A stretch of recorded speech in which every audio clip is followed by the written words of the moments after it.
Hmm?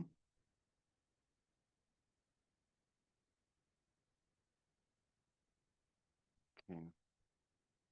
Um, yeah, I just decided to start on time. Like for so everybody, so I always like it if people are on time, so they should get like the bonus of seeing two more slides than all the other people. No, so today, welcome. Thanks all for showing up. Today this will be a bit different. Um, because I basically would run you through how we do our projects and what are all the steps that we're doing to building this physiological based pharmacokinetic models. So I would basically show a short, do a speed run of normally a project which runs 3 months, like in hopefully 1.5 hours, and then show all the pieces which are involved so that you see all the technology and everything. And yeah, please ask any time in between if you have questions, then I can address it. The whole idea is like, okay, man, that you take something away, so just ask on the way. I will use a project which basically started 3 months ago and finished now. And normally we have a pretty tight schedule. So these are all bachelor thesis or like it's our internship project. So the students are really here for 3 months. It's not like that we can say, hey man, do another extension or here and there. But most of the time, if after the 3 months the students vanished, and if we don't have all the materials and all the code and all the data in a good way, it's also lost for us, the project. So that's why we established a lot of standards. In this case, it's a physiological-based pharmacokinetic model of climipiride. I will give a very short introduction to the biology. It's a diabetes drug, and diabetes is yeah, really big problem. Around 500 million people worldwide have it. And there are different pathophysiologies, like I would say the main things are insulin resistance and beta cell dysfunction. In the end, this basically means you don't have enough insulin for the glucose you have in the blood. And so a lot of the diabetes treatments are either like we want to get the glucose down or we want to get more insulin in the system. And that is where climipiride comes in. It's basically an insulin sensitizer. It increases insulin secretion by the pancreas. So you normally have like some remaining function and you give this drug, and then you have like an increase in insulin secretion, and by that you better regulate your plasma glucose. It works like this calcium ATPase channels, and then there's some voltage dependent calcium influx, and that in the end the insulin is secreted by the pancreas. And okay, the more you give the drug, the more insulin is secreted. Okay, but this shouldn't be all about it. It's just that you have the context. I would say the biggest problem here with this drug is like that I all the time write climipiride instead of climipiride. And that's seriously that was like the running gag through the whole project, because like all basically like 90% of our bugs was that we just had a typo in the name of the substance, and that, but otherwise like everything worked pretty fine. Okay. So how do we normally start? So the first thing that we normally do before the project, we have some meeting with a student, and we decide basically on a project. And this normally runs, I would say, 3 months ahead before the project starts. And we go and yeah, basically I research a bit of substances, talk with the people. Do they have certain interest? Often they have like relatives who have certain diseases. They're interested in certain drugs, and then we try to personalize basically the project to the person a bit, because the more they are like liking the substance and the thing, the more involved and the better the work. And then we normally write a short, or like we and ChatGPT write a very short overview proposal, because most of the time there's very high level information. Okay, what is this drug? It's basically sulfonylurea. What is climipiride? And then a bit of information about the pharmacokinetics, but very general, basically on the level of Wikipedia, and perhaps reading like a high-level review of the substance. So at this point, basically I have zero clue about the substance, or like what I read on Wikipedia, and the students have exactly, we all at zero. But But just looking at the general thing, we already select projects which are not too complicated. So we don't go towards substances which don't have much data, which are super new, which are antibodies, and like we're looking for something which is established, where like some data exists and where people know a bit about the mechanism and so on. So going in a somewhere where not too much information is, but sufficient information to actually build a computational model. Okay. And often like we do a high-level overview if there are interesting factors affecting pharmacokinetics, pharmacodynamics. In this case, it's definitely the CYP2C9 enzyme is involved, and there's a lot of polymorphism. There's also a bit of discussion about body mass index, impaired renal function. So there's so ChatGPT is basically picking already on this up. So there's some general factors which could affect it, and this in the end would be things which we analyze with the model. But at this point, we have no clue, but we basically get hints where we would do our analysis in the end. And a lot of these applications are basically model validations in the end. We build the model for the normal case, and then this would be possible applications. And of course, if there is nothing here and then so on, like or too much, and it's not a good project, for students, yeah. And then the project normally consists of 3 pieces. The first one is that they have to basically do a literature review and establish a database for pharmacokinetics, sometimes pharmacodynamics of the substance. Then they build a computational model, and then they apply it to study like a handful of things. And depending how well the project runs, we can do more or less in the last part. For the literature research, we mainly use Zotero. Digitization is our workflows for PBPK. Model development is SBM, mainly SBML, and then tools around SBML, and simulation analysis, also like all Python code and SBML. Technical skills are normally like for a lot of, like I would say the project is normally 3 parts. One part, like 1/3 data curation, 1/3 building the model, 1/3 doing applications, writing report, and getting things done. Technical skills, normally for the whole data curation and so on, you need a bit of basic Git, version control, Excel, and so on, work with Zotero. For the modeling, you need a bit of SBML, basic Python, and so on. And then for the analysis, the more Python you know, the more you can do in the end. So I would say until we get the model, people with a biology background or not too much programming background can run through the project. Then in the end, okay, if you really want to do new things, the more you can program, the more you can do with the model you established. So that's basically the project. And now, okay, that's now we at start. Student comes in. Now we have 3 months to do the whole thing. So first thing that normally happens that we do literature research and build a literature database. And how this normally works, that we're doing a systematic research, that we just look for pharmacokinetics. Yeah, Klimeperid. See, and then here it already starts every time I type this. And then you see like, okay, here we have around 200 publications, and that's pretty good. If you have like more than 300, 400, it gets really hard because looking at 400, 500 papers for a student is also, hey man, they're done before they build the model. And if you have 20 publications, like basically I would say 10% of these papers are good papers. Normally it's a rule of thumb where you can get data out for a model. So you would have like probably around 20 papers here where we can actually get data for a model. So that's so it's a good house number, like 20 papers people can do somehow. And okay, yeah, but if for morphine or aspirin, you will get like 5,000 hits, and then it's like, that's why we also didn't build model yet, because you need somebody who's really, oh man, who can live with a. I didn't look everything, but for the smaller substance, we can basically be very complete. The other thing we look at is PKPD AI. It's really a bit of AI-based search for pharmacokinetic data. And then you can basically just type in here the whole thing. Not download, or just search. Oh, man, and then you see like some hits and what? Okay. What? Share. Sorry.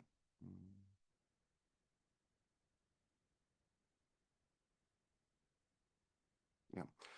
Then you have a normally much less hit, 95. but you have to say this is really a normally a complete subset of the PubMed search. They just like doing some keywords in the abstract and so on and so on. So, but normally these have higher quality, and especially you get a score. And the things which have here like 100%, often like they really like good papers. So dose linearity of clinical in healthy human Egyptian volunteers. This is definitely something which we will have and also have in our paper. It's more like, okay, if you don't want to start with 200, so we go back to 95, but this is a full subset. We can then export basically the PubMed information of this whole thing, and then what we then do is we have a Zotero database where we import the thing. This goes basically in literature research, and you see here you have 2 imports, especially the PKDB AI and PubMed, and then we do merge the duplicates, and then do some prioritization on that, so that they basically start with 10 papers or 20 papers, show them how to do it. And then what they basically do is going through this paper and adding tags here. And so we have a list of tags that you should do. Is there data about pharmacokinetics in the paper? Is there data about a time course? We have like some priority system internally, species human, because often you have good data, what is rat and mouse or horses, like a lot of horse data, yeah. And so we like we have clear criteria. We use if we have these 3 or 4 tags, then we include the paper, and we have certain inclusion tabs. So like clear list of inclusion, exclusion, so that we know which data we use, and we can't say on this, well, this data looks strange, we don't use it. If our tags say we have to use this, we have to use it. So that's like yeah, basically our it's built on Prism, and then like this. And so normally at this stage, people just open the paper. You go through. Normally you read the title. Normally it's pretty good. If you do this a lot, you know, okay, that's a good paper. Then you go basically through the figures. Yeah, we have patient data. That's good. Okay, we have time courses about clinical period. Okay, so we have data about pharmacokinetics, and we have like a table with pharmacokinetic parameters. So that's a super good paper. It's focused on pharmacokinetics, and this is like the ideal thing. Often you have like paper who do like 20 things, and they also have a small figure about pharmacokinetics, but this is the paper we're looking for. Okay, and all the paper which have high priority, so like basically they're doing the tags, and in the meanwhile, what is developing in the background is basically a kind of knowledge base. Knowledge base is in this case basically a Google document where we put in all the information. The main information here is going in that the people, yeah, we're looking for computational models, and here the paper about the pharmacokinetics going in here, like for instance, the HARMONY is a good paper with the dose dependency. We put in the figures in this point, and also we already, if we know things about certain subgroups, about, I don't know, CYP2D9, or about the excretion data and so on, we put it in sections. So the information can appear in multiple things. We have basically pharmacokinetics, pharmacodynamics here, and already like this disease subgroups. And so we making the sections, and then by seeing, okay, for certain things, we have a lot of information, a lot of paper, we see this is highly relevant for the drug. So if 5 studies looked at the genotypes, okay, man, there has to be something. And there's also sufficient data to say, hey, it makes sense to adapt our model to this subset. So this is basically like what happens in the beginning a bit. They start building this database, going to the literature, putting everywhere the tags, and then they getting basically experts. And my part in this process is basically I'm showing that how to do that, give them guidelines, and I'm basically the second reviewer on that. So I'm going through all the papers afterwards and check that the tags are correct. We have some scripts with the Zotero API to automatically get a bit of tables and check, or is the information sufficient, what are required tags, and then this database is normally pretty high quality, and we're pretty good. Second source of resources which we use is like that we normally go to the FDA page, or like to get a drug on the market, you have to submit an FDA and an EMA report. And so often this is the only report where you get like this very early data of phase 1 trials, or like some figures and information on that. but it doesn't appear in PubMed or any other searches. But yeah, normally we go to this FDA report. It's a pretty good document if you want to build this things. I have to just see which is the right one. Yeah, but normally it's a pretty horrible document to work with, depending on in which decade you are. This stuff is like digitized, it's scanned, it's blackened out, it's has hand comments from some persons, and it's documents of like from 100 to 2,000 pages of things. So basically they discuss on 100 pages, oh man, how exactly should the label of the drug on the package look like, and can we do that? And does the drug sound, if you pronounce it, somehow similar to a drug which is on the market? And is climipirid close enough to being? And then they have like basically like 20 emails in here which discuss no, yes, no, or whatever. So it's really interesting to see the whole process, what's going on here. So that's, yeah. We could probably got more information via the Freedom of Information Act, but you can see here like already on this stuff. It's basically here somebody, some intern was like, hey, scan the 600 pages, and then they wrote like, here, this is our NDA 2496. And then you go like through, you can see this, but it's basically, yeah, okay, put this in an LLM, have fun getting information out of that. It's just, the scans are so crappy, the whole thing is so crappy. This is like, yeah. But there's a lot of information in here. Probably I don't find it there, but it's like you basically have to go through that and hope to read it, and then there are some tables and additional information.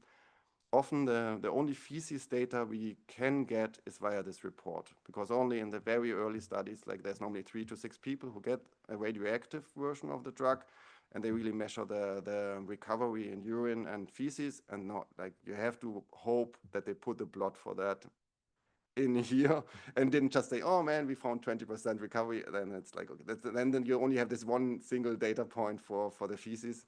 You hope that there's a time course in. Okay, long story short, this is yeah, it's a hard thing to do, but after you went through this 200 publications and put it in the document, you're pretty like, man, I think you're probably the most knowledgeable person about pharmacokinetics of this drug in the whole world. Yeah, I would say. So that's pretty good for us. But we're already normally starting the data curation process before we finish that, so that they already, and also try to start model building so that they're motivated to work on the data curation and going through the papers so that they see where is the data going. Because we saw also like saying them, hey, do this 200 things. They're like, oh, for what am I doing that? And so on. So they have to see the whole workflow somehow to understand that it's important to do this properly and what to look for.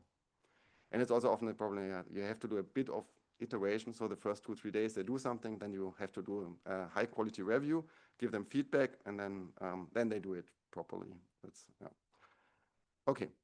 Then we have all the papers and information, and then we have to go and do the data curation workflow. This is basically getting the information into PKDB. So we have to get out the information about the subjects, information and so on of the papers. So for that, we basically go to a next stage, and we have like basically a table where we put in the high quality studies. So that's it's more like the things which have high priority and went through all the checks. They go in our list of we have to do the data curation for that and can't ignore the data. And then here we basically have a lot of checkboxes to see where are we in the curation process and where are we in the simulation process. First thing people are doing, they generate a high-level overview of what variables and what kind of data is in there. So in this case, we are mainly interested in the pharmacokinetics. So climipirid is converted to M1, M2. And so we're interested, hey, do we have any data in the plasma about this metabolites in the urine, in the bile, feces of the parent metabolite, and so on. And but we're also interested a bit in the insulin secretion, which can be measured by the glucose, insulin, C-peptide plasma levels. So here we already also select about the pharmacodynamics. But this is often like, okay, depends on the application. Like for instance, in this model, we didn't do the pharmacodynamics, but we plan to couple it to a pharmacodynamic models of the glucose regulation. So for us, it was important. Put in the information and also have all the information in the other document, so that it's pretty easy then to do the next step and to couple it to another pharmacodynamic model. Also here it was clear that CYP2C9 plays a big role, so we created, okay, on which genotype, on which alleles do we have information? Do we have information on genetic variants, and then a bit of the subgroups? Normally we build the model for the healthy people, but then we're also interested in people with diabetes, renal impairment, and so on, so we basically tagged that here.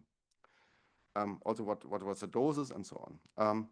This up here, normally this is pretty empty if you get started, and then the whole thing is running through the curation process. Like, so in the beginning, if you looked at the paper and put it into Google Docs, you get a check here. If we start the data curation and have it in our data curation repository, it goes to the repo. If it successfully uploads to the database, we get a next check. Then if we do an actual simulation with the model and that, and if we use it in parameter, if we basically registered it to do actual parameter optimization, we put it into the fitting column. Also, like we have to do a second pass on the data curation. So they do the data curation, and then another curator, normally me, has to look over all the data, fix smaller issues, and make things consistent with the complete database of pharmacokinetic data. And so this is normally this check. Then I did it, and often, yeah. But it depends also on the students. If you can see the students are really good and they don't make any mistakes, you're a bit more loose with the checking. If you see, man, or they forget all the time everything, then you're like, so it's like we personalize our supervision here. Yeah, that's it. The actual data curation is then done in a Git repository, and there it's the first time where they actually interact with Git and version control. We saw that the GitHub desktop, basically the GUIs work very well for the students. They don't, normally they have to pull and to push and do a commit message, and they changed only their files because everybody works on a different project. So it's like a different substance in the same repository. We normally don't have merge conflicts. So they're pretty good in the graphical user. I just pull my things, I do my stuff, I commit it, I push my changes, and I show them the 3 clicks they have to do, and then they're good, and they never have to, and then they understood Git, and it works. Yeah, and we can see, like, we did this a few years now, like, okay, we're around 9,000 commits now. Yeah, and but then we can also have acknowledgement, who did what, and we can track what happened, and especially we can track what is going on in the studies. So normally if there are problems or questions, we don't have these fields in the database, or how do I encode that, and I have a problem with the upload of that. We're discussing this normally here in the issues. So the issues are tagged with a substance. We have different stages, like curation stage and the check stage. So all the check things should basically be my issues. So and there are a ton of, like, I would say there are a ton of open issues where the data is high quality, but I just didn't have time to check it yet. So there's a big backlog, but often if we see we can simulate it and all the data looks good, we are like, oh man, okay, somebody has to do it at some point. Okay, but we have that, and exactly, and then I don't know, depending on the issue, we have more or less discussion, but normally it's okay, what should be done, and then yeah, here I need like something for the renin activity. This goes towards pharmacodynamics, and then I basically, okay, this exists already, you didn't search properly, and then they are good, and yeah, or I add the stuff to the database and so on. But that's normally a workflow that we can in the end also track via study which we created what is going on. Okay, and then so for these studies which you saw on the table, you see then yeah, we have this somehow here. So somehow everything what you saw on the table here. You see basically subfolder for the curation, and so we go paper by paper, and that's also like, that's why we don't have normally merge conflicts. I just have to say to students, hey, please commit every time you leave your computer, because often I review the stuff. That's the only thing. Like I'm too eager to review and look at the stuff, and they like, oh man, I still have changes on my hard disk, and yeah. But okay. Then we have different files. Normally what we put in the PDF of the paper, then the main screenshots here for us to make it easy to look at. So in this paper, we would then create the time courses for the different dose dependency of glimepiride. We would look also a bit of this, it's more like of a scatter plot, where we look how the Cmax depends on the dose. similar scatter plots here, how the area under the curve depends on the dose. And then we have this table with the pharmacokinetic parameters. So we have these two things. Then we have like the main work is done in a standardized Excel spreadsheet where we have different tabs, and the tabs depend on the information. So we have some tab about the groups. So in this case, okay, it's 24 subjects were in here, and we write down like age, weight, and often we use the body weight then to basically stratify and adapt the simulations. We have to write down the interventions, so what was given. So in this case, it was this dose dependency study, so they all got like a single dose tablet of climiperid of 1 milligram, and this is gets a key. Also, our groups get basically a key. So here we only have one subgroup. That's all the subjects went through all the process. And then the last table is basically the digitization, where they then click on the data points and put this into the standard format, and then you have like basically encode somehow the time, and then you encode the mean and here the standard error standard. Yeah. And normally we always are interested in standard deviation, so we just calculate the standard error and standard deviation by dividing via the square root of the count and stuff like that. Okay, units are super important. We put them all in, also methods, and then we write basically what is this a time course of? It's a concentration of climiperid in the plasma.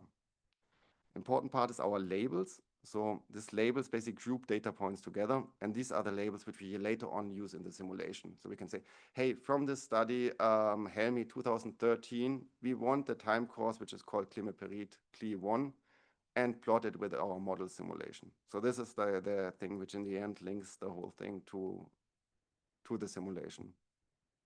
Just labeling the things, and yeah. And that makes it pretty easy because they load all the data from which you have for the study, and now I want to have the subset of with this label and then plot it in this plot, and that's pretty standard, pretty straightforward. Exactly, here we have the other figures. Yeah, they are a bit more complicated. They are like this kind of scatter plots. Here not. Dose dependency is still okay. If you would have like a different x and y axis, then we wouldn't have a time and a y, but we would have like the full information. Okay, what was done with what method, and the values for the x-axis and the y-axis, and then have a scatter plot for that. Yeah. We can also do this for individuals. Then we wouldn't have or we have the group tabs, and we have an individual tab, and every individual get an ID, and then the individuals belong to certain groups, and they get all the information from the parent group. Because often they say like, we measured this individual, it was in the group of hepatic renal impairment, and then we only know like, okay, they had in general a body weight between that and that, but we of course this is still a constraint we have on this individual somehow. Yeah. So that is that. The last part which we have is basically a JSON file.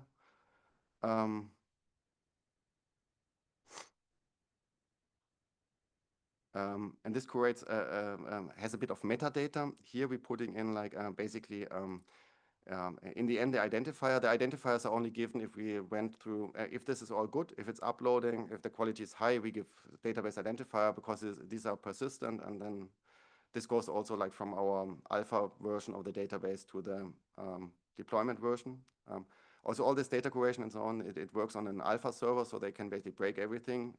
They don't work on the release version of the database, and so like locally, like we're often can fix pretty quick things, and then if like from every few weeks and so on, we push all the successful stuff to the actual database.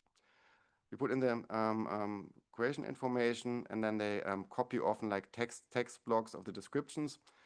And this is stuff which we later hope to use a bit in AI. Then we have a very general structure which maps the information of the spreadsheet to our database. But normally, if you use just our template, you don't change any of the mappings here. You just take the JSON file, put in your name, put in a bit of the descriptions, and then you're good. The only thing you have to do is like for the outputs, you have to register, okay, which figures actually are there, and do I have like time course information in there, or are this more like classical parameters like the pharmacokinetic tables? But this is also normally pretty straightforward, and we have validation on that. And so say, copy that, change a few fields, and then we can upload that and know like how do we map the spreadsheet on our database? Because we are saying like, okay, sometimes we have like this very special cases where we have to work on the mapping layer or customize the mapping layer. But like for 95% of the things, especially if you use your standard spreadsheet with your standard JSON file, you're good in the uploading. Okay, and then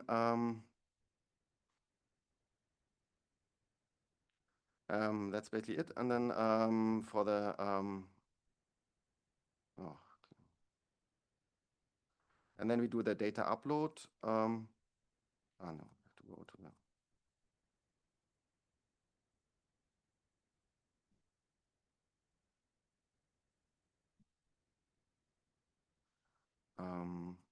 And there, can I get this bigger?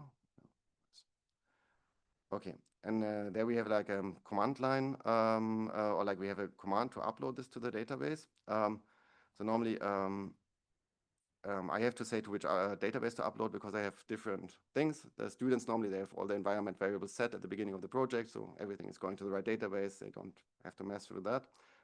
And then they just have an upload study command. They execute from time to time in the data curation, and then they would just try to upload this. Exactly, and then this is doing a lot of validation in the back end.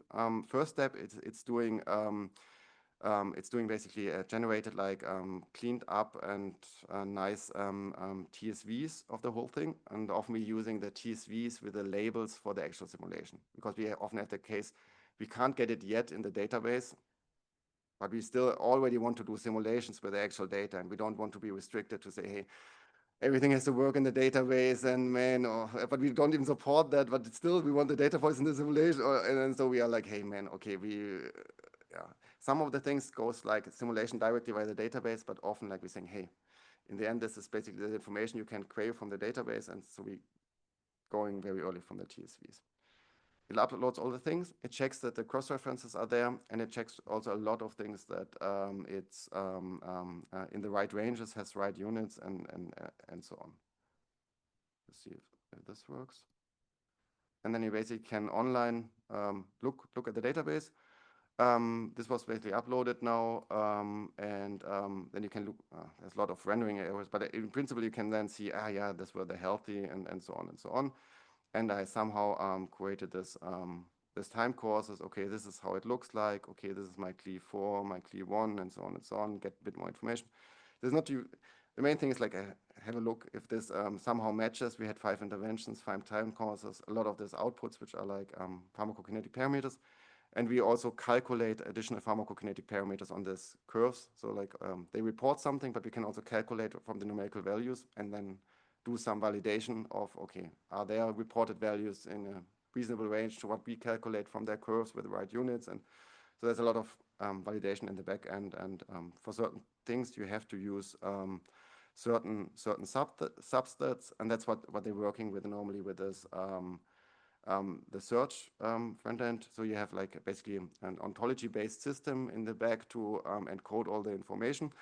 And then we can extend just the ontology without having to do a new database release and can encode new information. So it's basically a general schema, which then is validated with the ontology in the background. And so like that's often like the thing, oh, I don't have the disease that and that in the database, and then we just add it to it. And yeah, because we're trying to only have the information in the ontology where we actually have data for, because like we realize, okay, man, all the ontologies are so big. If we would put, like, then in the end, the people would search for things which don't have data in the database. And so now, like, if you do the search on the data on the database, you only have suggestions for things where we actually have some data.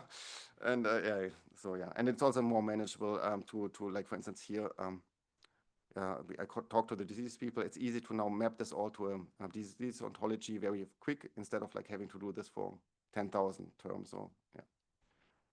Okay, that's basically it. And here they also like, if they have no clue what to do, they, okay, man, how should I encode smoking for my patients? And okay, so you have a lot of smoking thing, but then you have like basically, often you have different variants. Like you have like, because the papers reported very differently. Often you have a Boolean choice. Okay, do they smoking or not.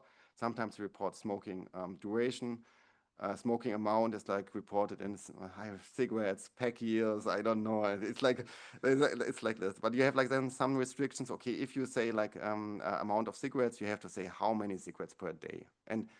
But you could also use every unit which is convertible to this standard unit. Okay. Yeah, too much about the database, but that's then we have it in the database, and then you go and repeat this 20 times. Like basically, that's the whole idea. And then we basically here that we have in the docs, we have in the repo, and the data is uploading successfully to the database. Okay, also good. Now we have to go to the computational models. And like I said, normally the models start already when they have the first study curated. We build a very, very dummy model, which is where we can map the data on variables in the model, but the model is basically just giving you a flat line or something. But they can also already say, hey, I want to compare my data against this model simulation, and then they see, man, this is really bad. But then they have like stepwise, the more we put in the model, the more it looks like the data, and they're always like super excited. Okay, now, oh man, and this data set looks better, and then so on and so on. So, but that's why we also in the beginning we always go for the worst model we can, so that they like when that they have like this stepwise, positive experience. Models. So this is now how this all looks programmatically. So this is a second repository. This is a PKDB models. Same idea. They get basically access to the repository, but they only work in their subfolder so that we don't have merge conflicts. Also, like we normally, we have like certain helpers and stuff, but we normally copy them in the project, which is not ideal. But the point is like if we update certain things, we don't want to break all the legacy projects or certain like we try to always put it in a library and say like this project works with this version of the library, but some code we just copy paste from project to project. So the first thing is basically in the model subfolder we build the models, and then we do this hierarchically. So we want basically okay. I'll have to go a step back. So next, yeah, before we actually build a model, like this is basically the next step we're doing. We're doing a figure together. So they basically did this document. This works. Yeah.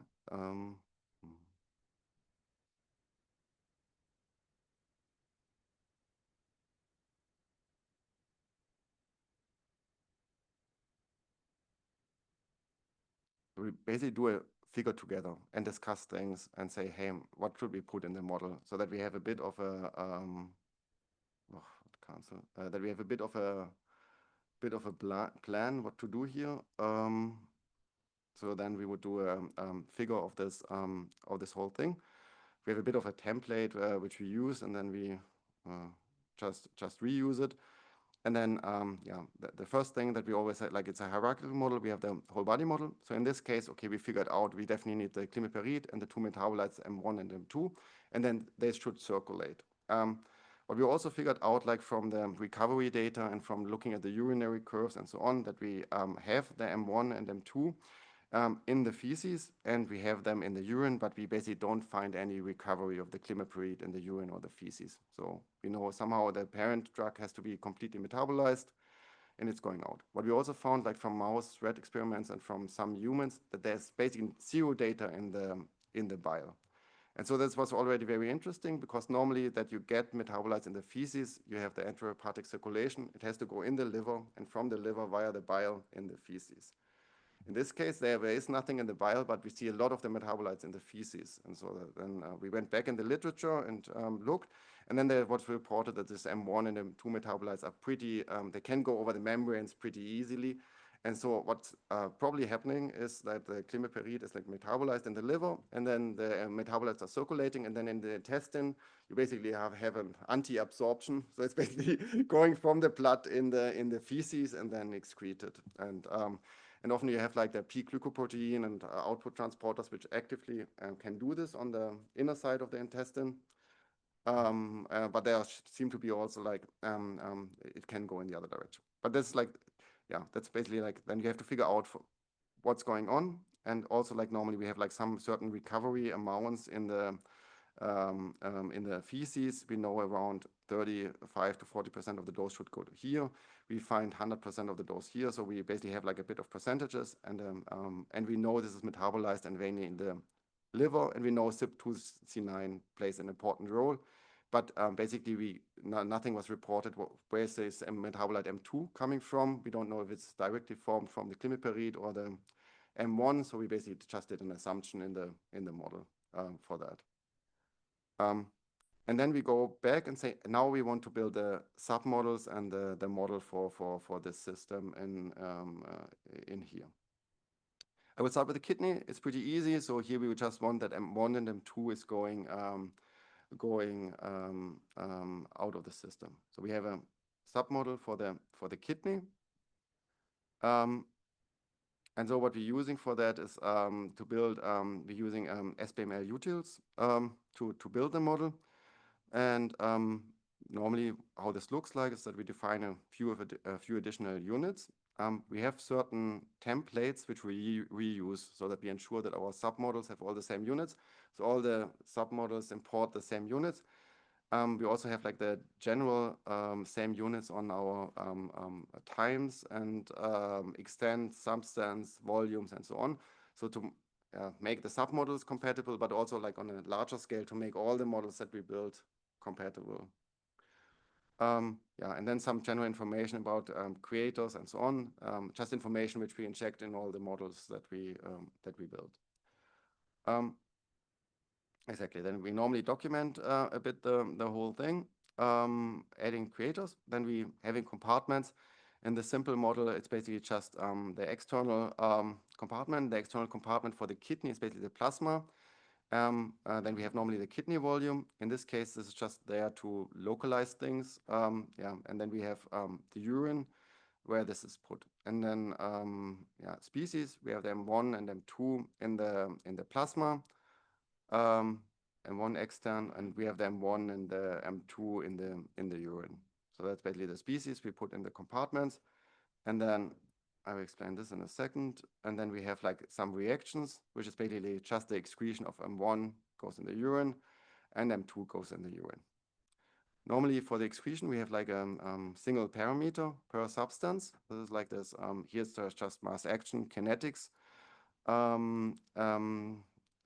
So it's the K times the concentration here. And then this is what we do in parameter optimization, normally optimize, or this is a typical parameter which we optimize because we don't know much about that, but we have the recovery in the urine, and then we could fit this one parameter to somehow get the right recoveries. What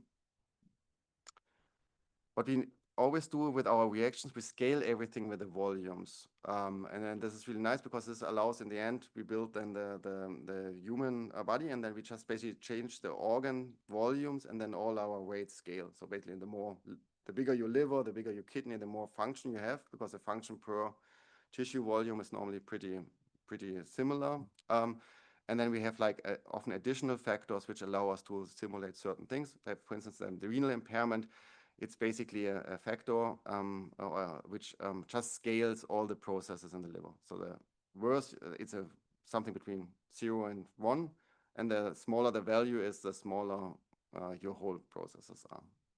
Pretty simple. So somewhere we have this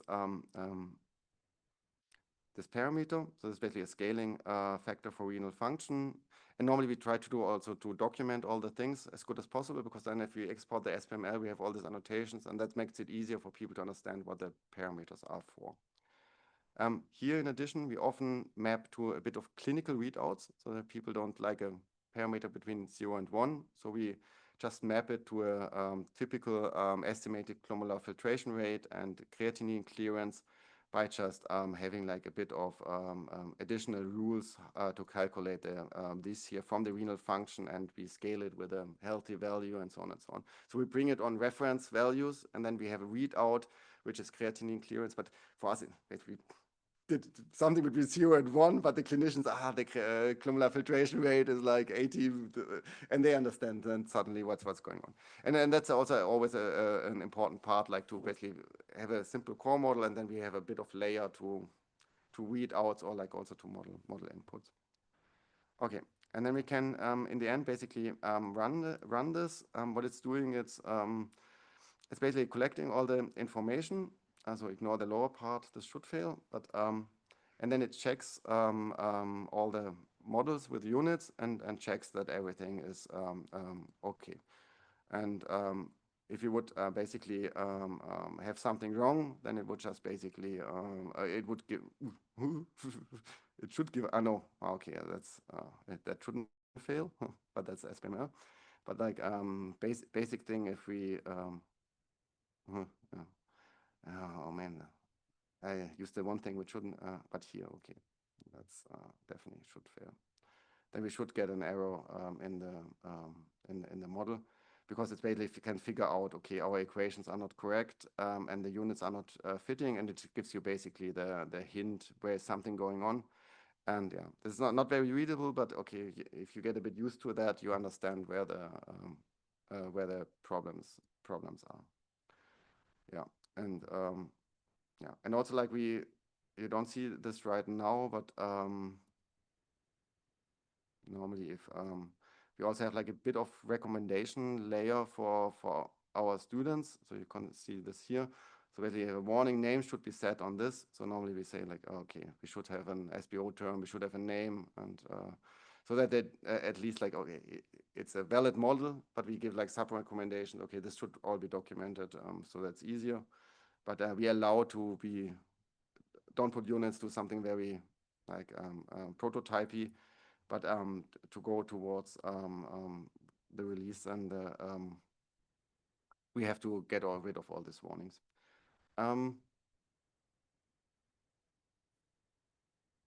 What you're using a lot is like Cytoscape in the background. This is also helping the students a lot, that we get an overview of what is going on in the actual model. And so when we build a model, we basically push also the model automatically to Cytoscape. Yeah, it's just very slow and a very old thing. But so if we build that, that's basically, it's automatically pushed here. And normally what the people are looking at is like the species reaction graph. We can also like have some nice layouting information in our files and add like annotations, but then they can see, okay, M1 and M2 are now put via this submodel in the kidney. We also have like this more complex graph. This is like this kinetic graph, and this shows you basically the AST node and how everything, plus like a bit the XML connections, and it shows you what is all connected in the model. This is like for us more like a debugging thing, that we can figure out certain parameters are not connected to the kinetic law, or like structures are strange here. It's mainly like if we have isolated nodes in this graphs, it's a bad sign that most likely you did a copy-paste typo, and you used a V kidney everywhere, but it should be like a V plasma, and so on and so on. And the model still looks valid, but it's like this is more like a, I don't know, like a, not semantic, but like a more like a model structural thing. The other validation is more on a technical thing. This is more like trying to figure out if the logic is correct. Okay. Yeah, working a lot with that. Yeah, and then basically same thing then for the liver, for the intestine, yeah, and for the whole body. The whole body is a bit more complicated.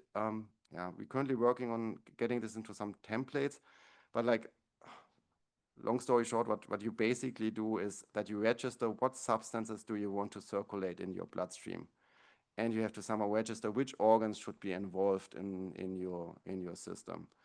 This is still like very codey. We're working on an abstraction level to make this easier, but yeah, okay. But in the end, you just say, okay, here in this case, climiperid, M1 and M2, they should circulate. We need the molecular weights to do certain conversions between, dosing is often in grams, but we work in moles everywhere. So we need at some point some conversion and using the molecular weights for that. And then you also can register if these substances should be applied intravenously or orally. And then you basically register like what compartments should be in there. That's basically how much you split up the different organs in this parallel circulation. And then we register basically the submodels that we put in here. So we're using the SBML comp hierarchical model composition. And then we just define, okay, what are our external model definitions for the kidney, liver, intestine that we build. And then we have basically all the compartments and a lot of generic definitions of the whole body model. Yeah, for the coupling, there are these comp elements coming in. They are like deletions and replacements. We then say, okay, this object in our whole body model corresponds to this object in the submodel, the compartment, and so on. And we map the things to bring it together. And this allows us to develop the submodels, but in the end, just getting everything in one big model, which we can simulate. And these are like all these replaced elements. And then we have like some, okay, this is all a bit, we have some generic parameters. Okay, you can have body weight, height, heart rate, and so on and so on. And then certain things which we calculate. You have some cardiac output and cardiac function and a lot of things that we often reuse, and then we often like interested in what's happening if we have cardiac impairment, and or we want to set the hematocrit because this affects drug protein binding and or like a distribution of the drug and stuff like that. So yeah, this is the most complicated part, and this is also like the we reuse a lot between the models, but often like we have to adapt a bit depending on the question here.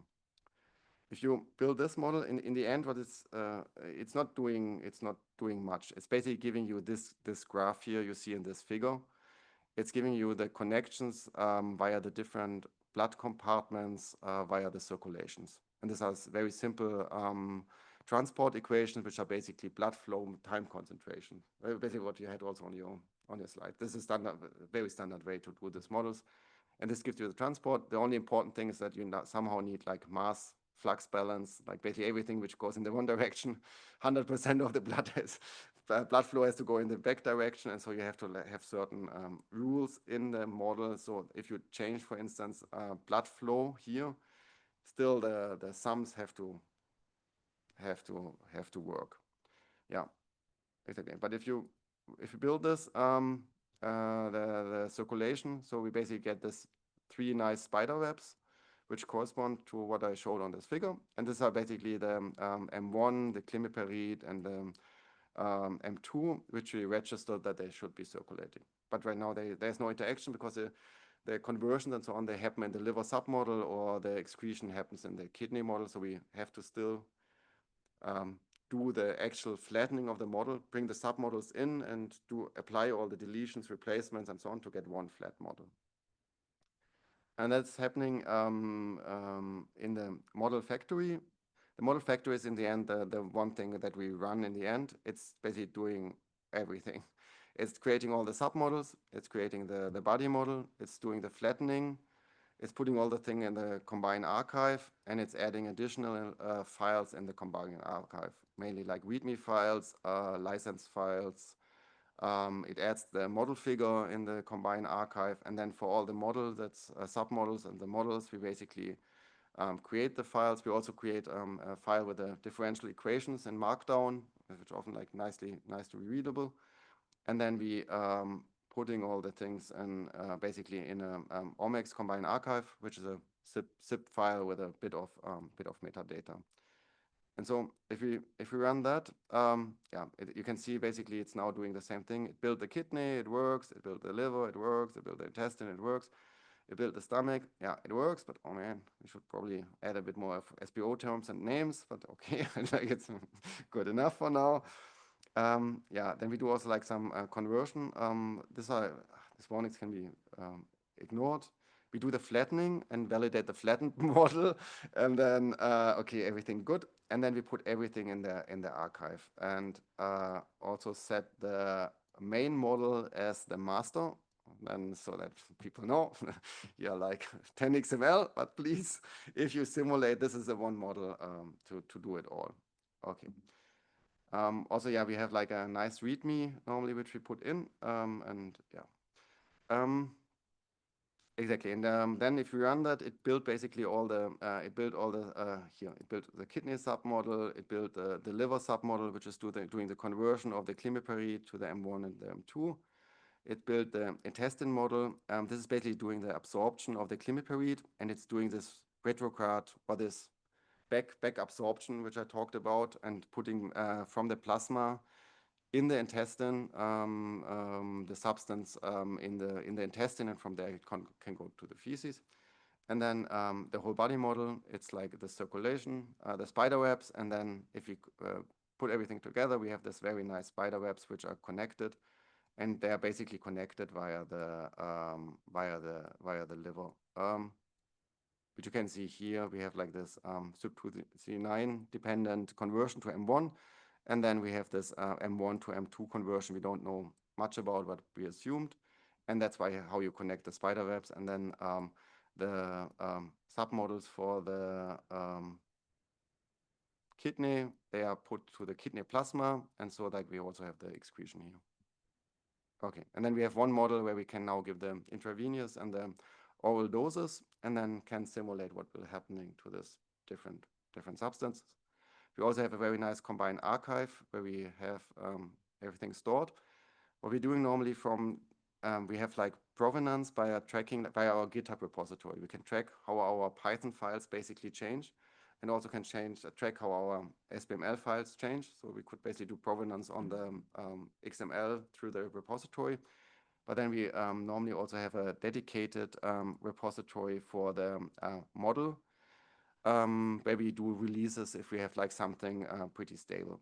And what we're uploading there is basically the models, but we're also uploading a lot of figures and simulation results and basically the fitting results, which were used to generate the models, and then put it all here.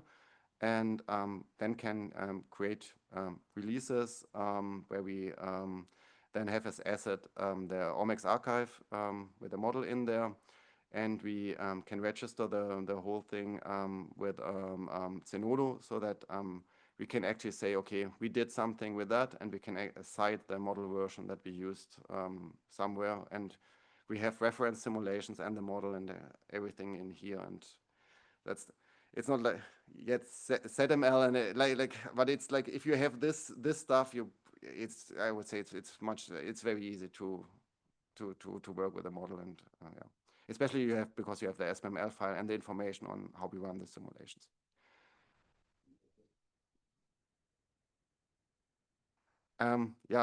Good question. Yeah, we have the full Python code for the simulations. That's a bit of a spoiler, but in the end, we're running the simulations, and in the archive, you basically have often even like a reference output of the TSV of the simulation. You have basically a TSV of the data which was used in it. So you have a data TSV and you have a simulation output TSV in there, and you have the full code which you did. And this is basically what you want in the end. Okay, did you run the simulation exactly, and what changes did you do to the model? And I think this is basically what we normally want. And also in the figures, you normally say, hey, I'm plotting this readout of my model. So it's pretty close to, okay, if you have these files and the reference data, okay.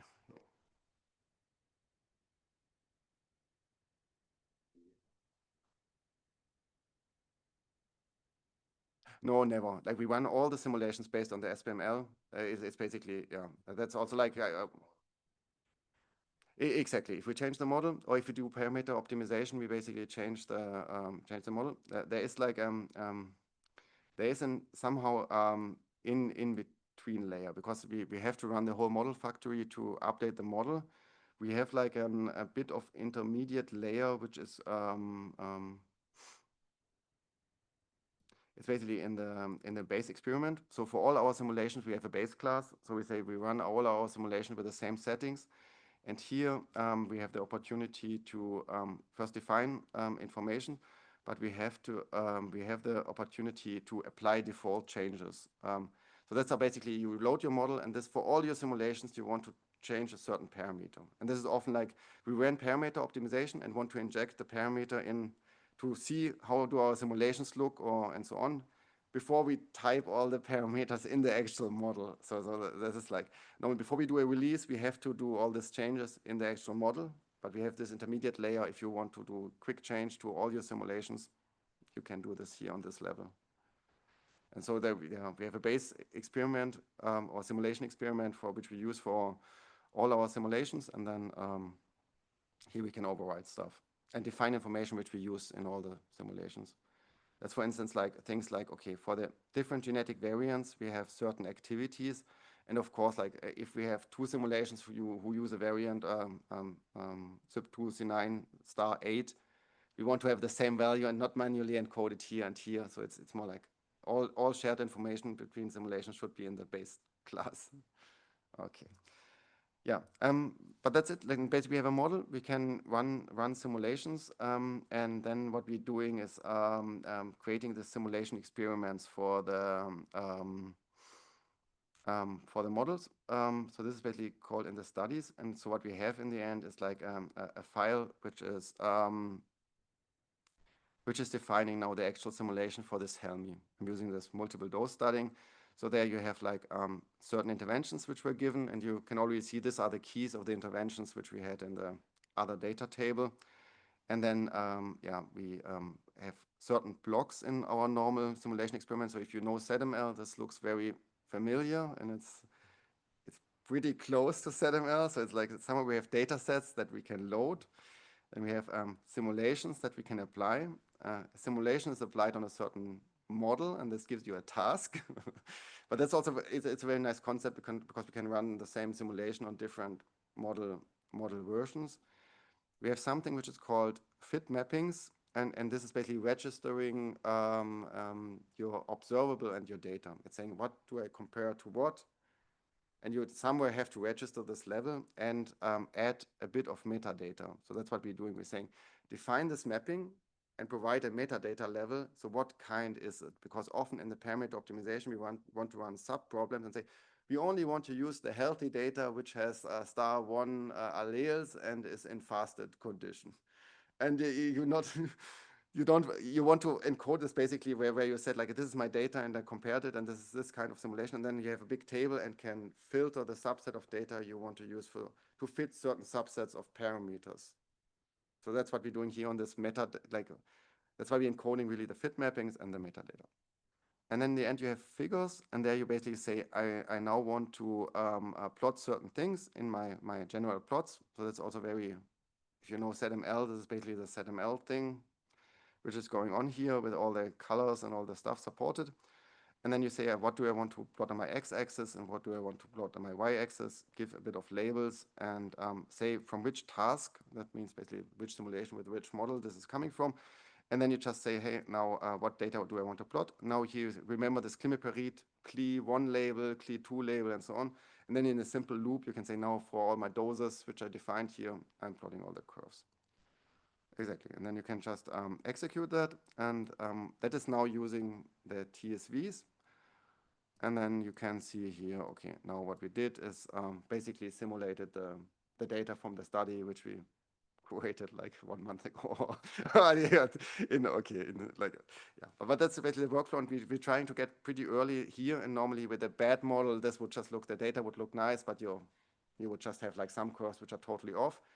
And then we motivate the people to say, hey, now you register the fit mapping. So fit mapping is basically, I'm comparing this against that and this against that and so on, and encode it in the parameter optimization. Okay, and so we do this for all the things. Okay, we created all the 20 studies. We did all the simulations for the 20 studies. And for certain subsets, we have to change certain parameters. So normally what we change is like the body weight. If we have like certain impairments or genetic variants, we also change parameters for that. So you can see, for instance, here, this is data about different genotypes. And so from our general information of our base class, we just get the activity for the respective genetic variants, and then change our parameter in our model, which corresponds to the activity of the CYP2C9. Okay.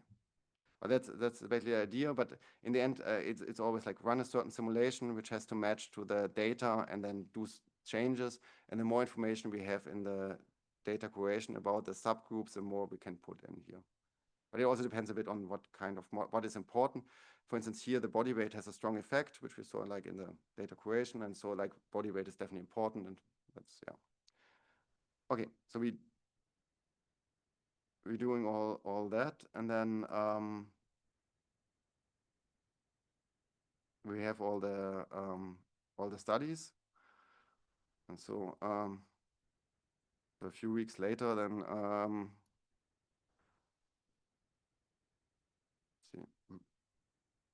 let's see, something happened. Okay, this looks like that.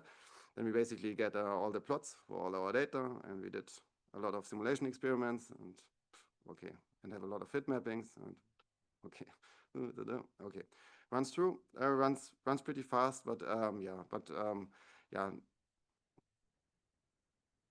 just and then this is normally the data sets then that we have, but that also allows us like we basically run everything on. Basically, we have, in the end, we can press a button and run everything, and that's what we also normally do. Like, and if we do this releases of the models, we run the model factory, run all the simulations, or like basically run the parameter optimization, update the model, rerun the parameter factory, rerun all the simulations, and then put everything in this state in there, so that we're sure like everything is running and everything is compatible somehow. Yeah. We create a nice, it was nice when I did it, but now I don't find it so nice anymore. But we basically create this HTML report, which is pretty helpful because you can basically go through, and like I showed, we have for the all the information, we basically have like the data set and figures, and could also go back even if our code vanished. Like we have like this report, and with this report you can see basically what changes we did. This pretty good. Okay, next step is normally that we do parameter optimization. So the first thing for that was we had to register this fit mapping for the data. But this is just saying, okay, we compare that against that. And then we have a submodule, which is basically called fitting.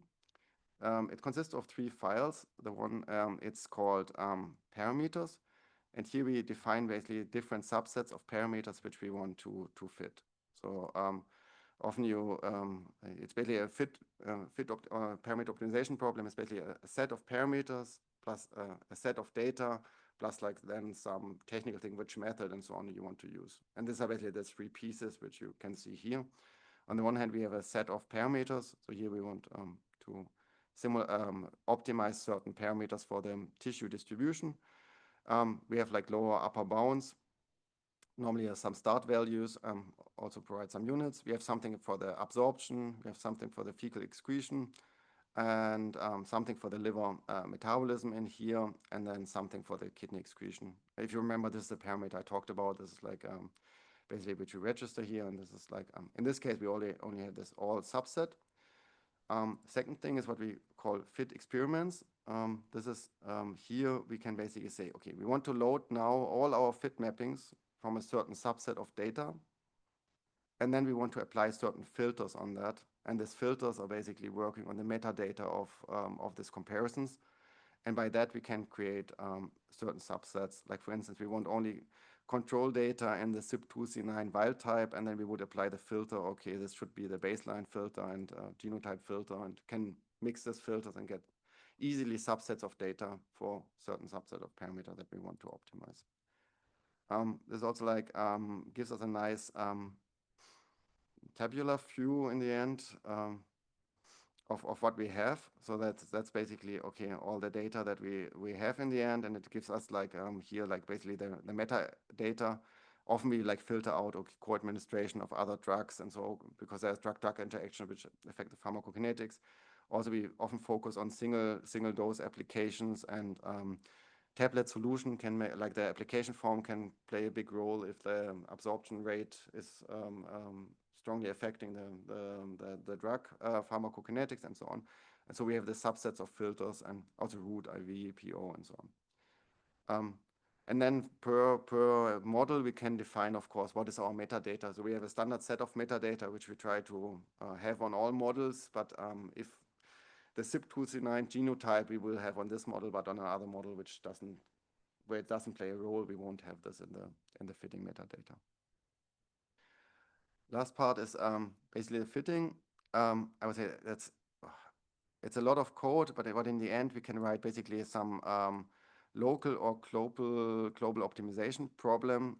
We have a lot of settings on that. A lot of in the details, it's about weighting. You can see like there was a lot of different data sets, and sometimes you only have a single data point for feces and so on. Like for instance, here they often have like here you have like in the feces basically you have a single data point with three subjects. So okay, man, is this and this is the only data point you have in feces, but okay, man, is this as important as one of these 20 data points where I have like, I don't know, basically 12 subjects? So is this data point 4 times more important than this data point? I don't know. So that's a problem like in the parameter optimization. Of course, you have like some weighting and have to somehow balance the information because you have a lot of plasma information and not so much feces and urine. And for a single data set, this doesn't matter, but if you do like data integration and so on, suddenly this plays a big role because the parameter optimization will focus on certain things. But normally, like what we are doing, we're waiting on that we say every of these curves here in every plot should basically be the same and a bit weighted with subjects. So it means like this curve here, this blue one is as important as like this orange one somehow. And so that works pretty well. Yeah. And often like we're also using the error bars, which also help us a lot. Like, yeah, so it's weighted with the errors on the data points and weighted a bit with the subject counts and balancing things between different plots. Okay, a lot of details, but that's in the end what a lot of this weighting is. And then optimization problem is in the end just bringing together the set of parameters with the subset of data. And then often we run like some local least square, which works super, super good. And then even like with the low repeats. And then we, if we go like further, we often run like more repeats, like just like going up to 100 or 1,000 of starting values.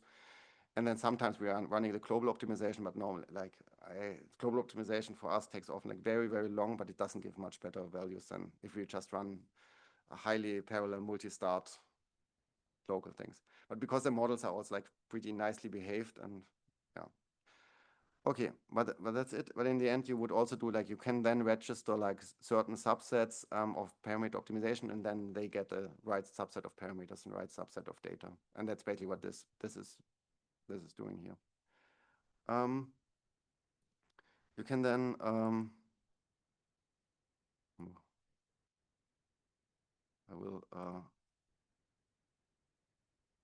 I will just close that because this takes so much resources, Java.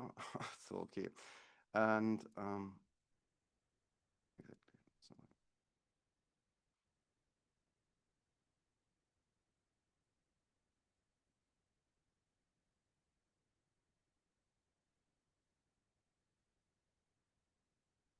Okay, and then we would go to the parameter optimization.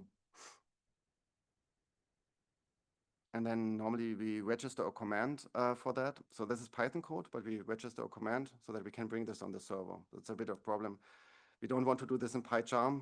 We basically want to say, hey, this whole thing, we can easily deploy it on a server or bring somewhere. So there's like a command registered for the whole thing. And then we normally just can pull the repository and have like some virtual environment we set up on the server. And then we can say, okay, just run it there.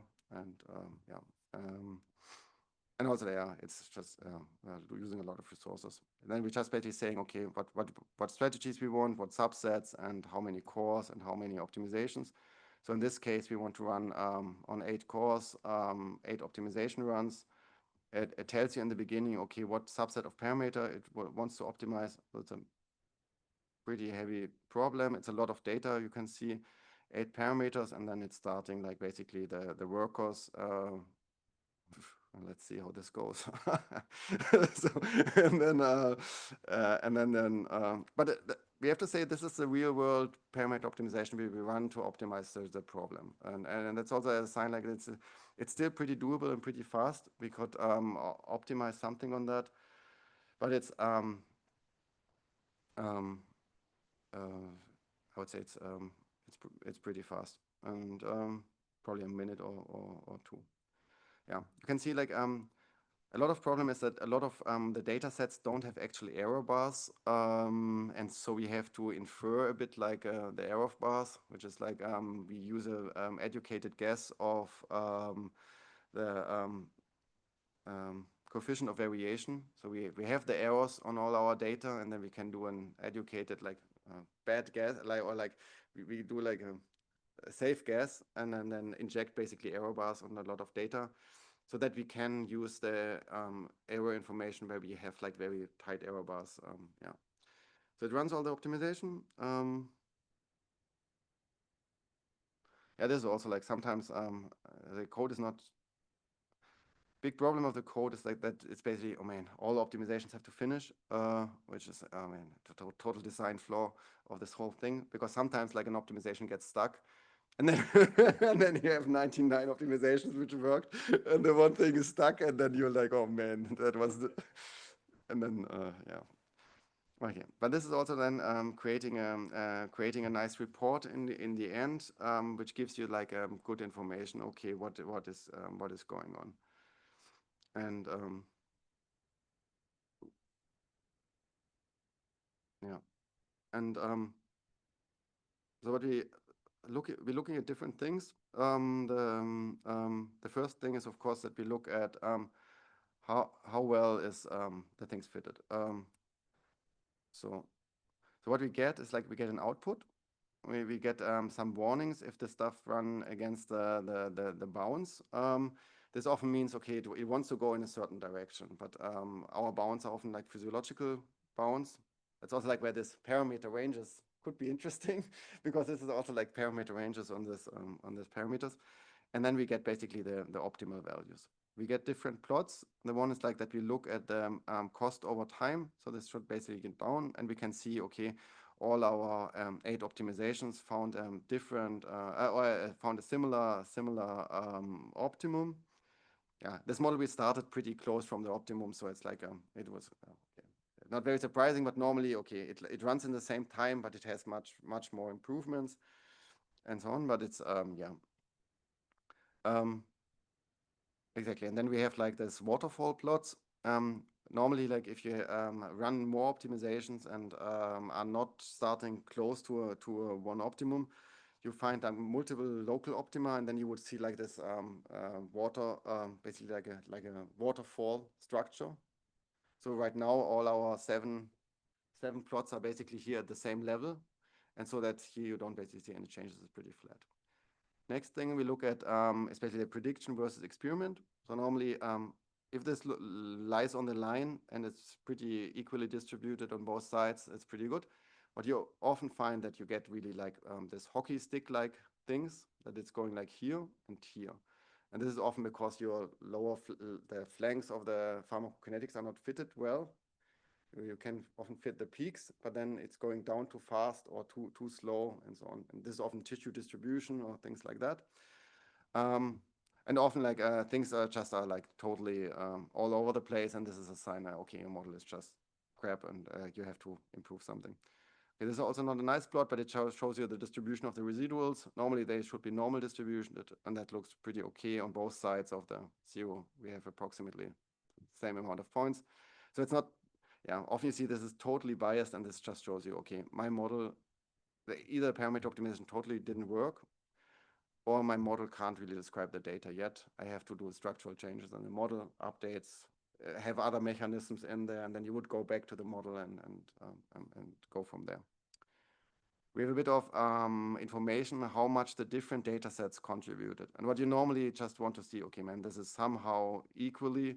You don't want like a super big peak somewhere and nothing else here. It's more like it should be here approximately, like everything should somehow contribute to the cost in the end. This is more like the individual cost contribution of your fit mappings to the thing. You just want to see, get some some debugging information did certain things not contribute at all. And this is also like for the weighting scheme. If you now would see, oh man, my feces is just not working, I would probably increase the weighting of the feces, and then you could use this kind of plots to see, okay, man, they are now having a larger contribution to the cost function, stuff like that. So this is more like but this is more like students normally don't interact with that, or like it's more like, okay, this doesn't work, and then with the optimization and so on, I have to normally jump in.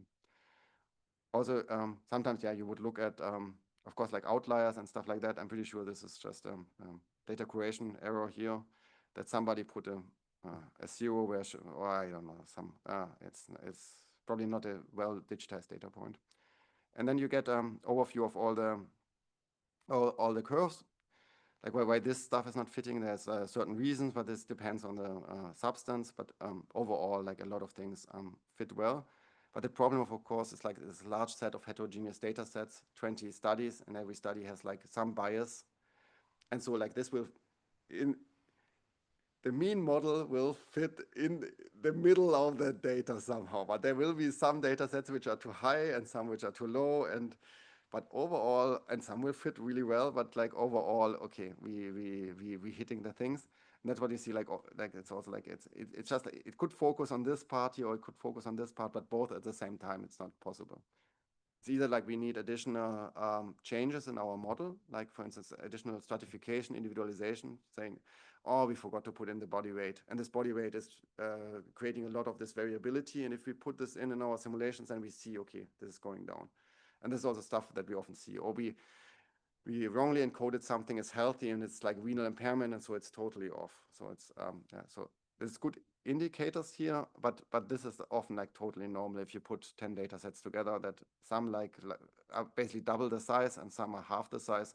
This is still like, for us, okay, this is normal. But it depends a lot on the substance, how large the typical variability are, which enzymes are involved, and so on. But this is it's like not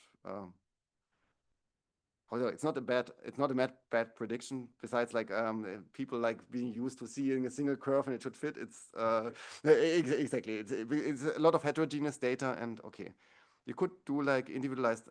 The point is, if we can in our fitting also say we want to fit every fit mapping or every study individually, and then everything fits basically perfectly. But it's just total overfitting to the individual data set, and instead of doing the mean thing. Okay, and in the end, yeah, okay, that's basically it. A lot of this plots, and then we also have a table with the talk parameters and how they look like. And normally we look a bit at this table to just see, okay, do we find in the same columns very similar values or not? And this gives a bit of hint of the parameter identifiability, or are there different solutions, so we can see. Okay, it's not very well, but it's the costs are very similar for all these optimizations, which we also saw in the cost plot, but there are definitely different solutions which can create this cost. I don't know, like many of these are very similar, which is a good sign that this looks pretty identifiable. But I think I saw one parameter which was very different, but okay, or here, like for instance here, you can see there are very small values and very large, so it means like there's probably two parameters which can compensate and give a very similar solution. Okay, but this is not like a systematic parameter identifiability, and will not log likelihood plot, but it's often like this is sufficient for here. Like it's more like if you have your final model, you could do like more in-depth analysis, but yeah. And then normally what we do is just taking this here and then injecting it in the model. So going back to the actual model.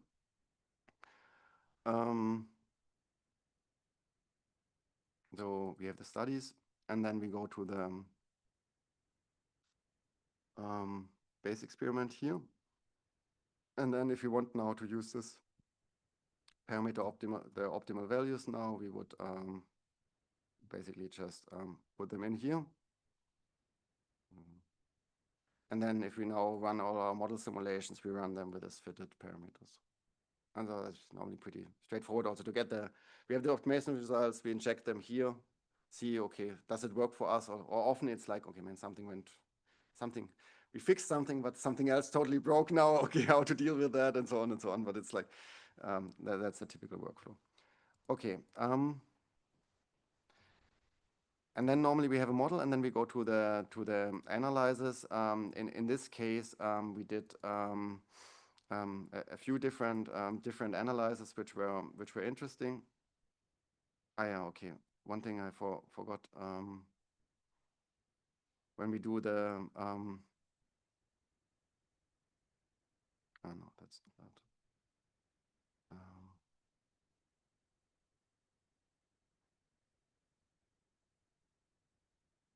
Yeah, in the end, the people all write this um,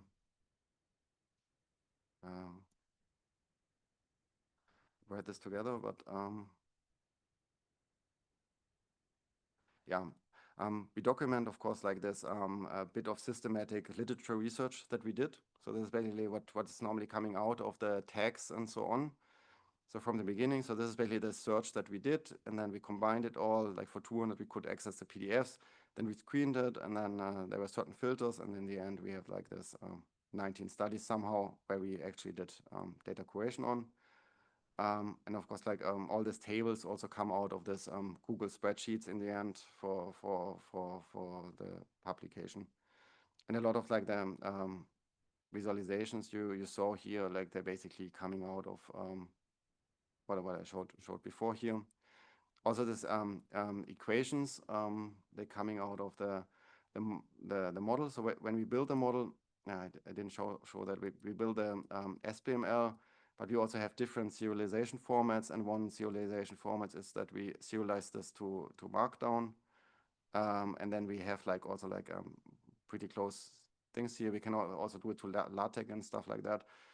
Yeah, so that makes it also pretty easy for people then to write up the actual things. We always provide the models and everything, but often in this thesis they have to write a bit and describe the processes, and so they have to put the equations in. We hate that. Like I hate that. It's more like look at the SPML, but yeah, yeah, yeah. And the other thing, yeah, I probably didn't show is like that we use a lot like this SPML for humans to look at the output. So that we can also directly put in our generated models. So so we can just put this in, and then also have like some navigation. Personally, I'm using this a lot, basically to figure out the units of my model.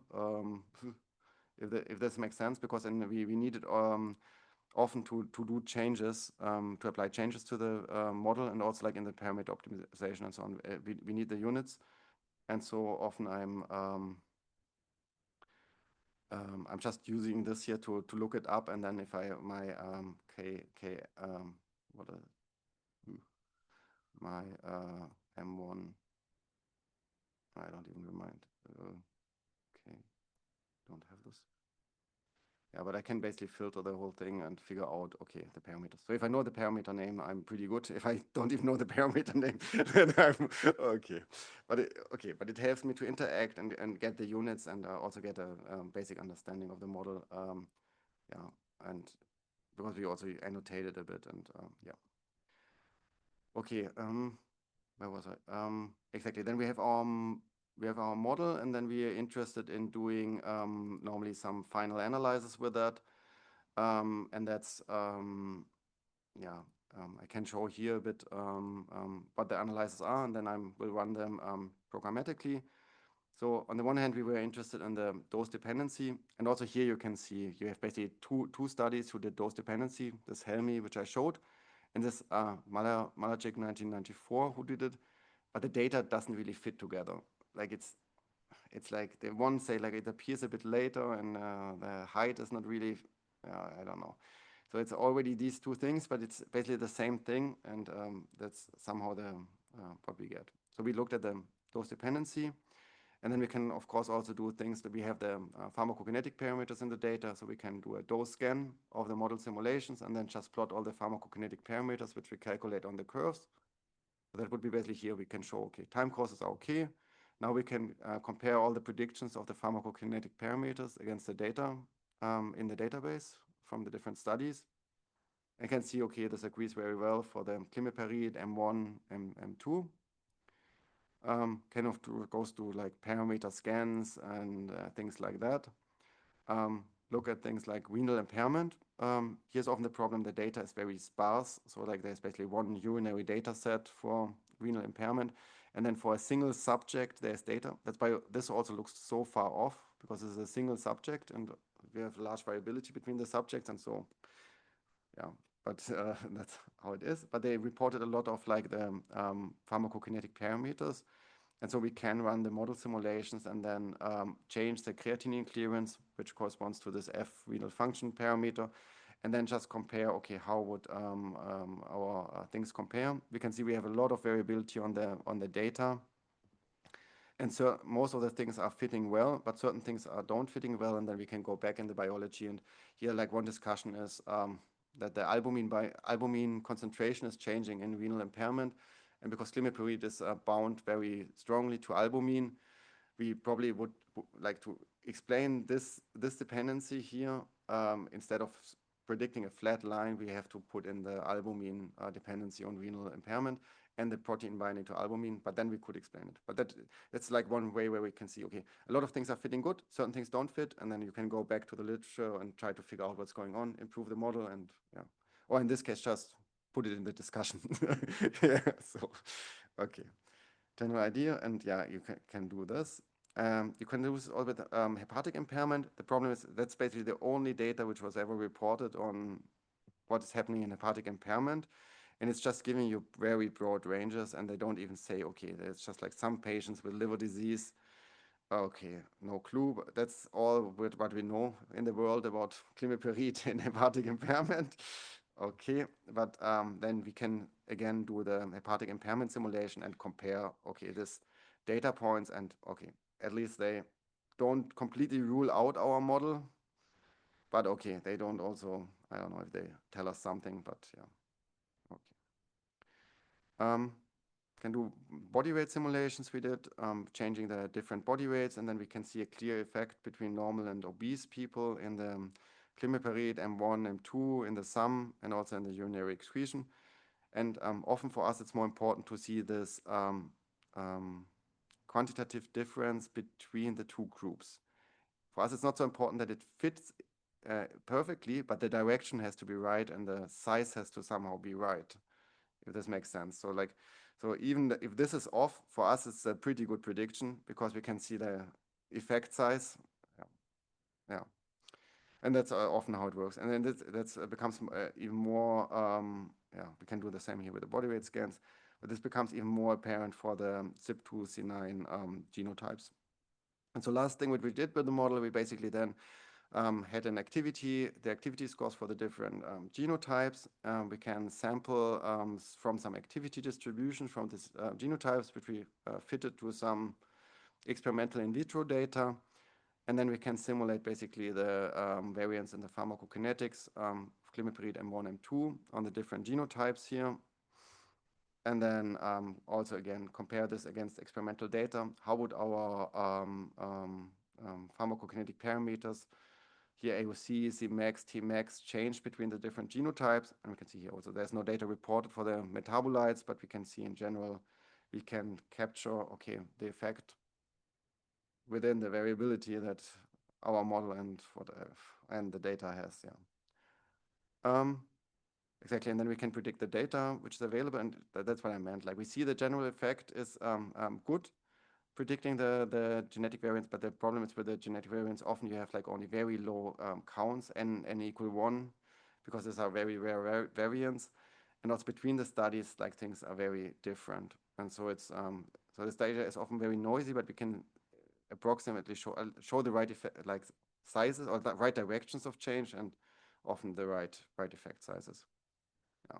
We then went a step further and did this for the whole populations. We know what the genetic distribution is in the populations, can that simulate that, and then do nice maps. This is how it's in the world, the glimepiride stuff, and so on and so on. But this is basically the analysis in the end, which we ran with the model. I don't know if this is very useful. It's nice to print on a T-shirt, but otherwise I don't know.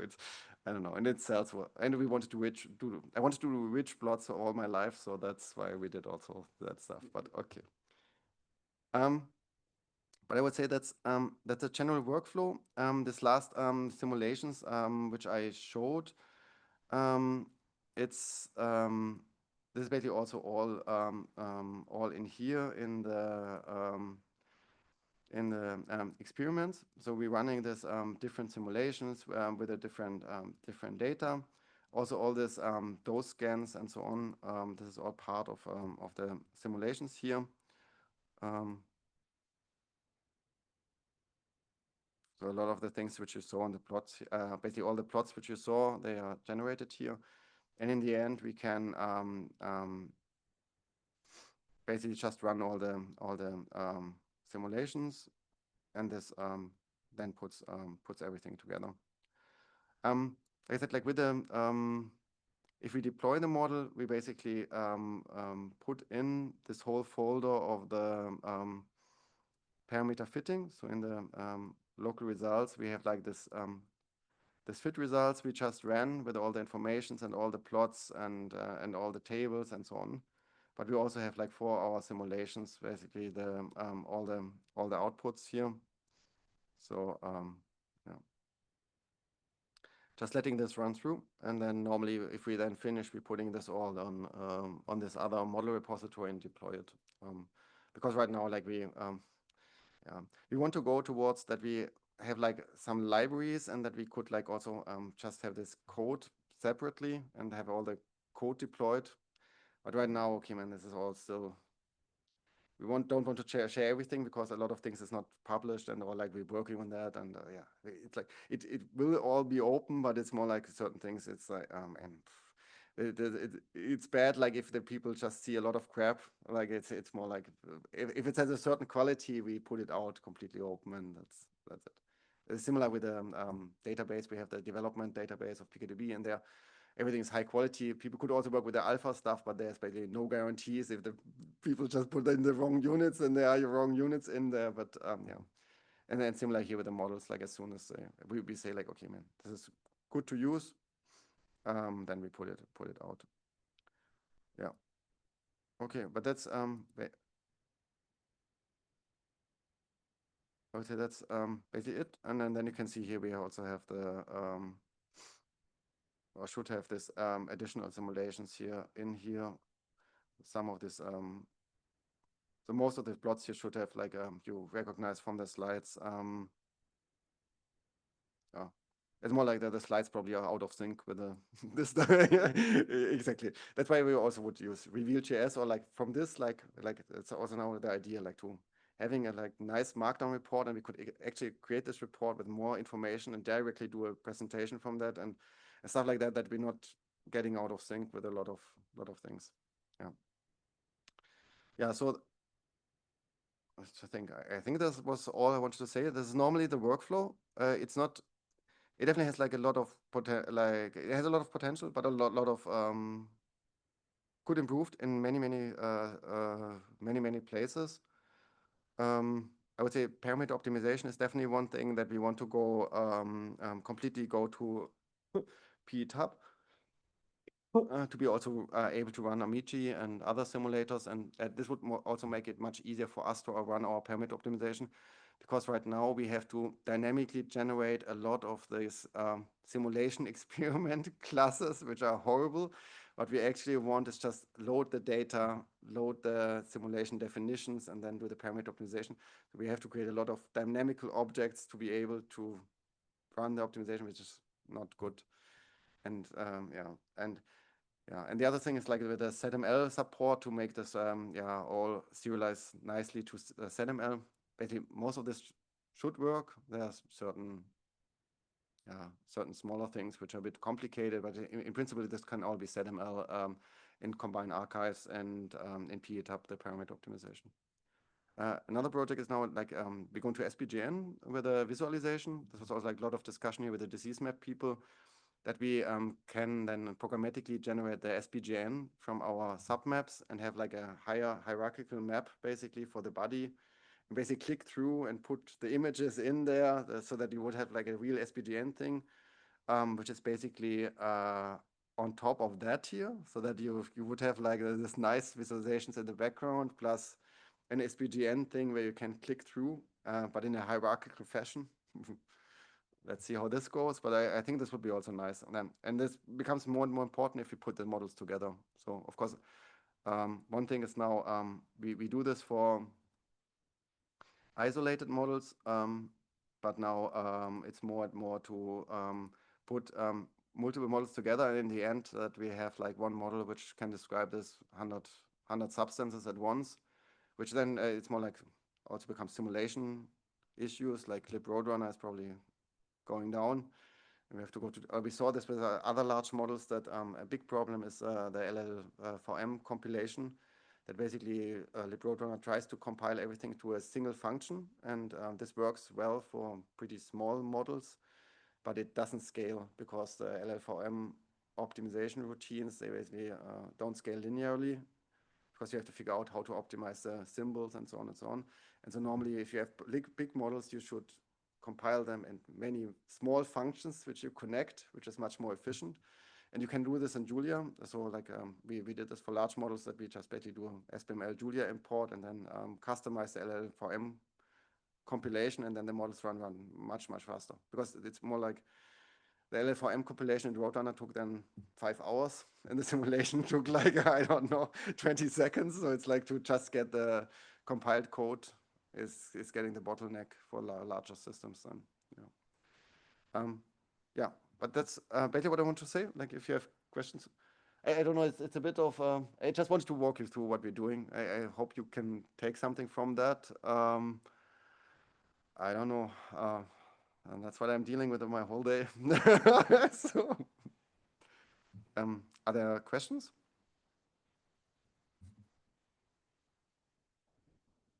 Did the students Uh, care about the data? What we see, right, is if we ask the students to do that, okay, let's do it time, put it down. Yeah. Yeah, Yeah, for us it's like having this, I would say having this, Zotero is helping a lot. It's more like we trick them in doing that. So the one thing is like we doing that here, that we having subsets, and then basically we have this. Okay, in principle you should look at 248 papers, and then but then a very nice feature is here that you can do this new saved searches, and then we say like, okay, do a new name, and then we say, hey, please look at now I have to figure. So the collection should only be that, and then plus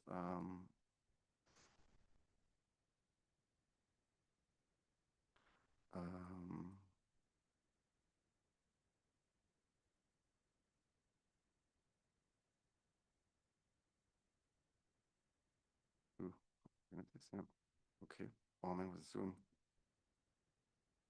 Exactly, and then hey, you have to create 24.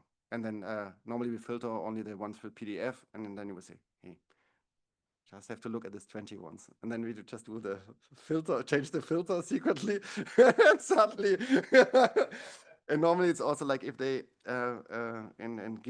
gamify it. Normally, like if they in the evaluate, we to say normally, and your tag should not be that you checked it. So they do it, and in the end they say, right, checked, and then it vanishes from the list, stuff like that. So it's putting it down in smaller problems, and especially here, like going early to the data creation, and that they see the data is actually going in the models, and they have an actual simulation where they see the data point I clicked on, it's somehow simulated and somehow relevant.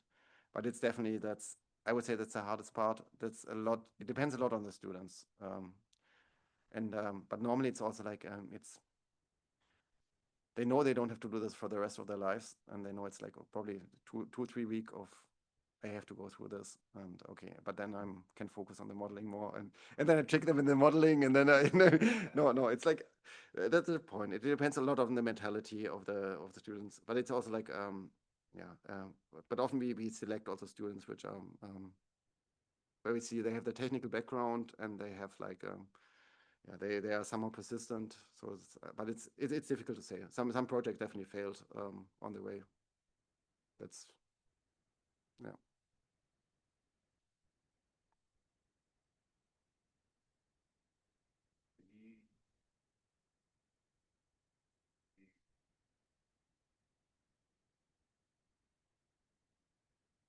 What do you mean?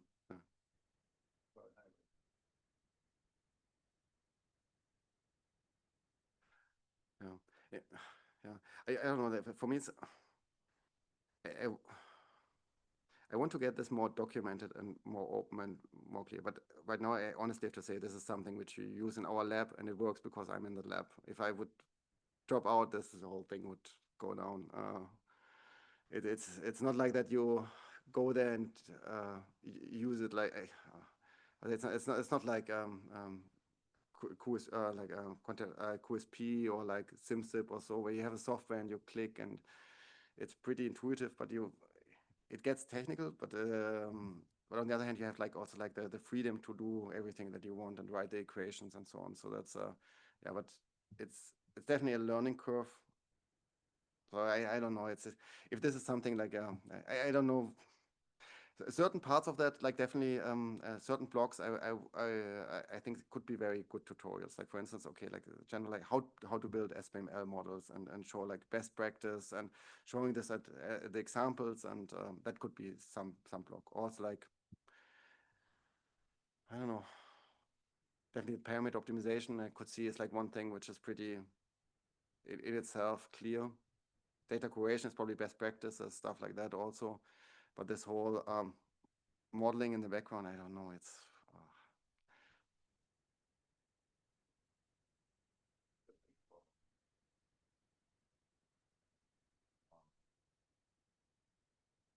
yeah. Exactly, but that's also the plan to say, hey, we have something which we can put into this bigger ecosystem and it fits in. And but it works because we have the standardization on the data level, on the database level, and a lot of validation code and so on, so that we can guarantee like some consistency between the data sets, and also on the models that we have the SPML and using similar annotations and so on. So it's only possible because of the standardization, and a lot of building blocks exist, which I reused in the new projects. Yeah. That's also what I see, like just starting projects from scratch with students. It's often like, okay, man, you get something out, but then afterwards the results are just you can't use them for anything. You have to start basically. It's more like a proof of principle, and then you have to say, okay, man, this works or doesn't, and now we do it right, and you just have to start from scratch, and that's yeah. What type of students do this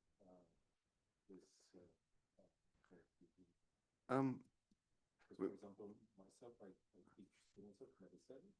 They usually don't do such regular synthesis, but some of them voluntarily do that, like very, very few. And also teach, used to teach students of medical engineering. So it's probably more focused on them. And also we have some students of pure computer science. But yeah, I would say that's pretty broad. We have bioinformaticians, we have medical people, lots of biologists, biophysics.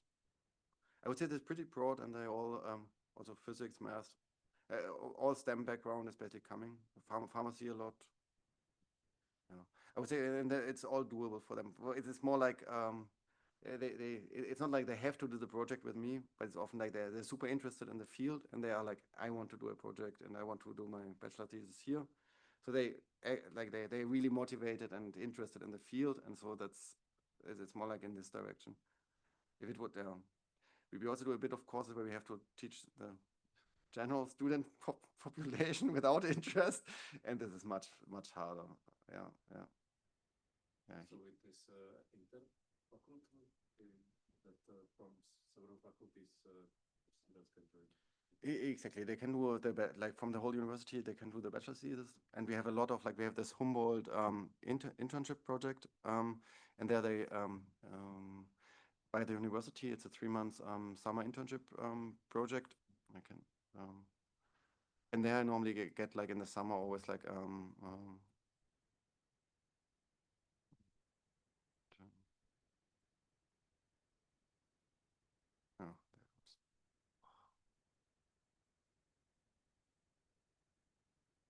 yeah, so this is basically a 3 months internship, and it's organized by the universities, and they take care of visa and housing and all the organizational stuff. and do also like a lot of social program. And so they're like, I think like coming 40, 50 students. So like a lot of this organizational overhead is done via the university, and then they can select projects. And normally I'm getting a lot of applications. I don't know if I don't have the evaluation form here, but I get like 30, 40 applications, and then I can select students which are really, really good in the field. So this is like, that's definitely a super good program, because there's people are really interested, because they basically get all the housing and some scholarship and so on. And so they, and so I can select really. Otherwise from more the faculty, it's often like, yeah, either they, yeah, I know them somehow from some courses I taught, or like also like they know me from something, and then we just talk and I check the background, and yeah, but for me it's more like normally the motivation, I would say, is more important than the actual having super high technical skills, because of all of them doing this the first time, and a lot of things is like, okay, man, you have to you need more like a good examples where they can orient, and having like taking the time to sit down and say like 2 hours, this is how you should do it, and then they are pretty good the next two weeks doing that. But you need the time to show them how to do it right. Yeah. Yeah. Yeah. Thanks a lot.